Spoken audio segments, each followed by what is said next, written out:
Good evening, and welcome to Radio Matters.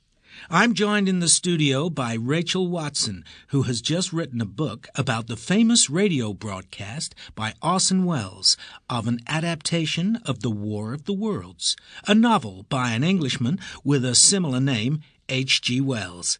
Welcome to the program, Rachel. Thank you. Now, before we discuss the famous broadcast, can you tell us a bit about the original book? Yes. Well, The War of the Worlds is probably H.G. Wells's best-known novel. It was written in 1898, and it's one of the earliest science fiction stories. For its time, a very novel and original piece of work. And what happens in the book? If you can tell us without spoiling it for listeners who haven't read it. It's the story of an attempt by an alien civilization to invade Earth. A spaceship lands near London, bringing alien beings from Mars.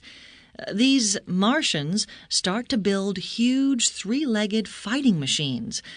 The civilian population is, of course, seized by panic, and London is evacuated.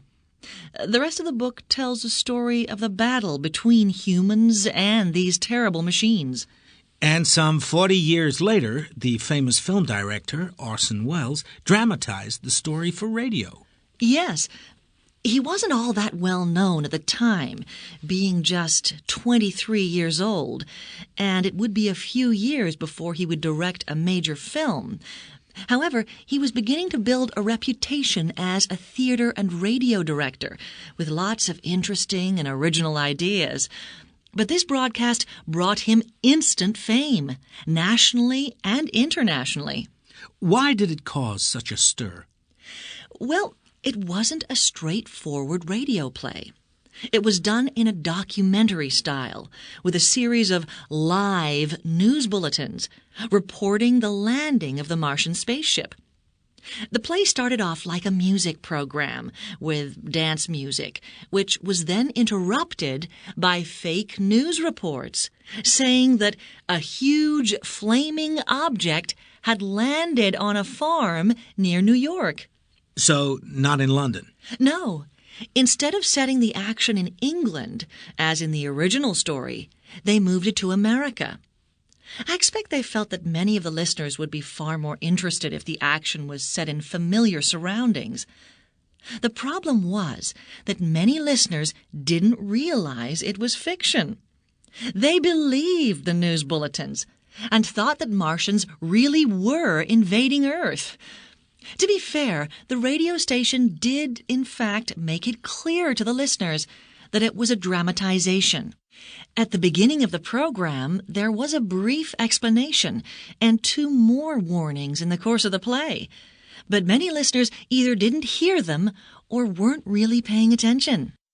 How did the people react? Those that thought that they were hearing live news reports of the invasion were frightened and confused. Many went out and asked neighbors what was happening. Remember, many homes didn't have telephones at that time. And as the rumors spread, it caused more confusion and panic. What did people actually do? As reports of more spaceships landing in the New York area were broadcast, many people fled from their homes. Others loaded their guns or hid in cellars. Some people believed that they could smell the poison gas, which, according to the news reports, was one of the Martians' most potent weapons. And they got wet towels and wrapped them around their heads to protect themselves. It's been estimated that out of 6 million people who listened to the show, 1.7 million were completely taken in, and 1.2 million were confused and frightened. Wasn't it rather stupid of them to be taken in like that? Not really. You have to remember that nothing like this had ever been broadcast in the United States. Listeners were used to programs being interrupted by news flashes and took it for granted that they would be accurate and reliable. And the news bulletins in the play were very realistic, with actors playing reporters, eyewitnesses, soldiers, scientists, and so on. What happened in the days and weeks after the program?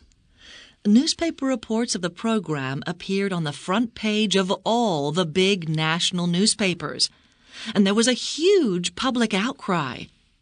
Many people accused the radio station of being dangerously irresponsible, but the radio station rightly pointed out that they did in fact warn listeners.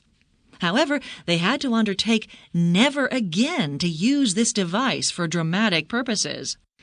Thank you very much for coming in, Rachel, and telling us about this historical broadcast. My pleasure. Rachel's book about Orson Welles' program is to be published next month.